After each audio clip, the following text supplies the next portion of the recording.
Hey guys, this is Full Stuffing Incorporated, and I'm here with my top 5 Rogue decks video. Well, before we get started, by the time you watch this video, it'll be my birthday. Happy birthday to me.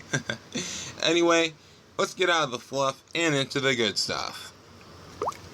Well, speaking of fluff, number 5 is Fluffles.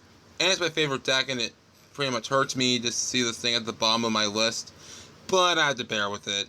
This deck can be stupidly aggressive, can easily get out a bunch of fusion monsters and can OTK, and the rest of your deck is a toolbox, so there's almost nothing you cannot get around. And also, this deck has incredible deck thinning, searching, and draw power. Well, the problem a lot of the time with this deck is defenses, the lack of influencing your opponent's turn, and also, going first. Well, keep going second with Fluffles, and you might not have to come across these issues. So Fluffles make number 5 on this list. Now moving on to number 4 is Satellar Knights. The monster core has yet to be struck. I mean, you still have 3 Altair, 3 Deneb, 1, 2, or 3 Vega, I'd still say 1, and 3 Unicolai. So the deck is still very usable, not to mention their biggest threat of Monarchs is almost out the picture. And another thing is that they have access to the rank 4 toolbox, including the all-powerful Trevor. Man, that thing's a tough one, I'm not gonna lie. And it's the most defensive deck on this list because of how much back row they have.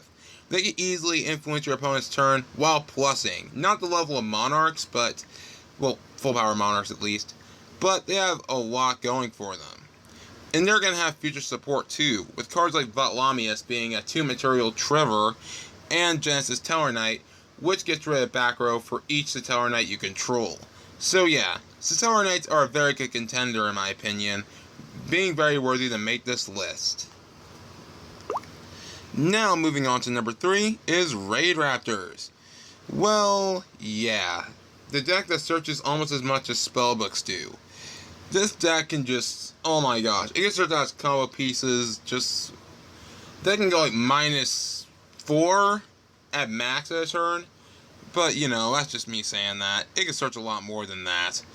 And also, they have a plethora of powerful Xyz monsters, not necessarily by stats, but by abilities. They're some of the best. I mean, Blaze Falcon is a field wipe for spells to summon monsters, Revolution Falcon outright kills Cosmos, Stellar Cannon Falcon cannot be stopped by cards like, Solemn Strike. It's a tough thing to get around, really, because, it can swing over most monsters, and it gets rid of your back row. And another thing is that it can play lots of traps, and it can still run well, as long as you keep the monster core intact.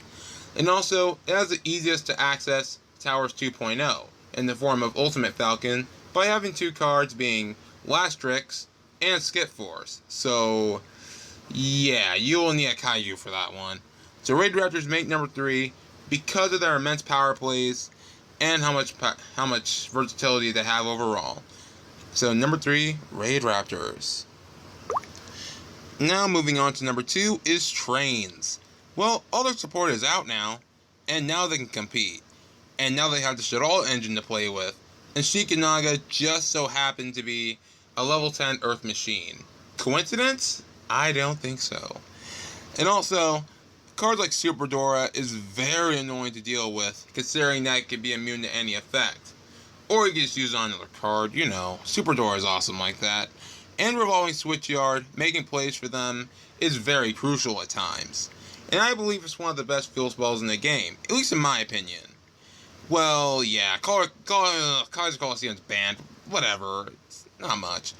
Anyway, the access to so many floodgates, man, cards like Vanities, the Solemns, Lose 1 turn, and even Skills Drain, this deck is a huge threat, and I really think that it can really contend with this meta. So, Trains are number 2 on this list because of how many powerful Xyz monsters they can go into, but I'm only counting 4. I mean, the rank 10 toolbox isn't exactly as wide as the rank 4 toolbox, but I digress. This deck is very powerful, and it can be a very good contender. Now, on to number 1, being Evil Swarms. Being my second most hated deck of all time, this deck can very easily lock out some opponents. How? Evil Swarm Ophion is your guy. See, this is a guy that gives the middle finger to high-level monsters. because this dude just says, oh, you're just gonna get some big monsters out? Sorry, can't do that. As long as I have Exceed materials, of course. Well, this deck can stop Cosmos, because they're still alive, obviously, Blue Eyes, and quite a bit of other stuff. And access to a bunch of trap cards like Lose One Turn, Vanity's Emptiness, The Solemn's Anti-Spell, need I go on? And also they can add Card of Demise. Yeah, it's quite annoying. I mean, the one way to get around Evil Swarms is using Xyz deck. But when this deck can play like 20 traps, good luck! This deck has so much to go into. Cards like Fiendish, cards like Breakthrough Skill, the Solemn, Grand Horn of Heaven if you were going to run that for some reason. This deck can be a legit contender, and I feel like it deserves number 1 on this list because it has so many high-level monsters that need to be special summoned that Evil Swarms can stop. Well, I hope you guys enjoyed this video, and if you guys like it, go ahead and hit that like button and subscribe. And I finally come up with a channel slogan, by the way. If you don't got the fluff, you ain't good enough.